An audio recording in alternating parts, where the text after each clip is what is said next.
30, 25, 32, 24. And just to give you an idea, we've been running our business for 8 years now. When I asked that question probably 6 years ago, it was 22.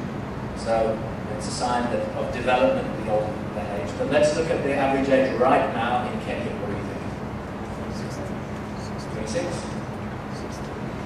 18 years old. Okay, that's the average age of the Kenyan population. And before I ask the next age, does anybody recognize this flag? Only the East Africans will recognize this flag.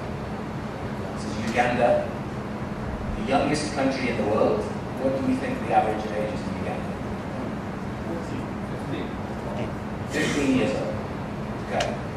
So just reflect on that for a second. When we, in all our conversations about marketing, in all our conversations about the consumer, the user of digital technology, this is who we're talking to. We're talking to youth.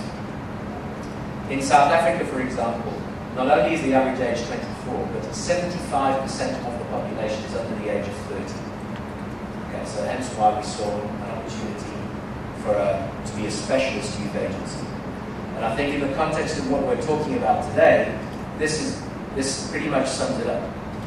Technology is only when you were born before it was invented. Okay, so again, just think about that for a second.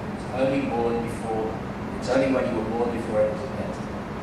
And I have 2 daughters. My 13-year-old daughter, a couple of years ago when she got her first mobile phone, on her birthday she was unwrapping the box, and like a dutiful father, I grabbed the instruction manual because I think she's going to need help.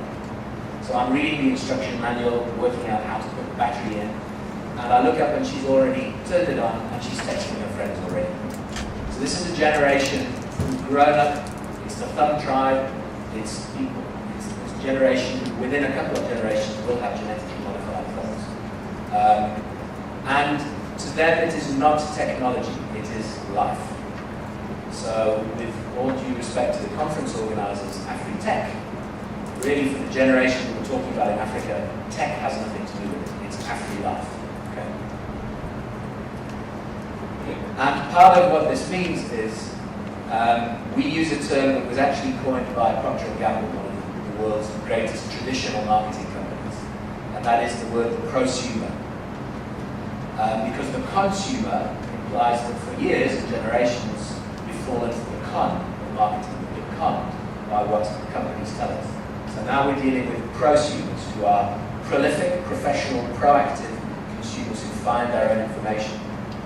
And one of the leaders of one of the world's biggest advertising groups says that for the first time the consumer is boss, which is fascinating, frightening, scary, and terrifying, because everything we used to know, everything we used to do, will no longer work. Because it was all premised on the company being in control and preaching down to this congregation of adoring public. Unfortunately, it doesn't work like that anymore. For those of us who studied marketing, the traditional building blocks of marketing are the 4 Ps. And the focus at the heart of it is about product, and then around that you have price, packaging, place, and promotion. And to be honest, with not wanting to belittle this, in Africa, for a lot of marketing companies, for a lot of brand marketing companies, these basic building blocks remain a challenge, particularly when it comes to distribution, controlling pricing, etc. But when it comes to putting those in place, the old-fashioned way of doing things was then to shout at people through big media. And media companies traditionally measured how much media spend they were using by using this term share of voice, which implies that the louder you shout at somebody and the more you shout at them, the more you'll take notice. But unfortunately, we live in this generation. I'm not deaf, I'm ignoring you, so please stop shouting. I'm just choosing not to listen to you. I'll listen to people who I have far more interest in, and that's my friends.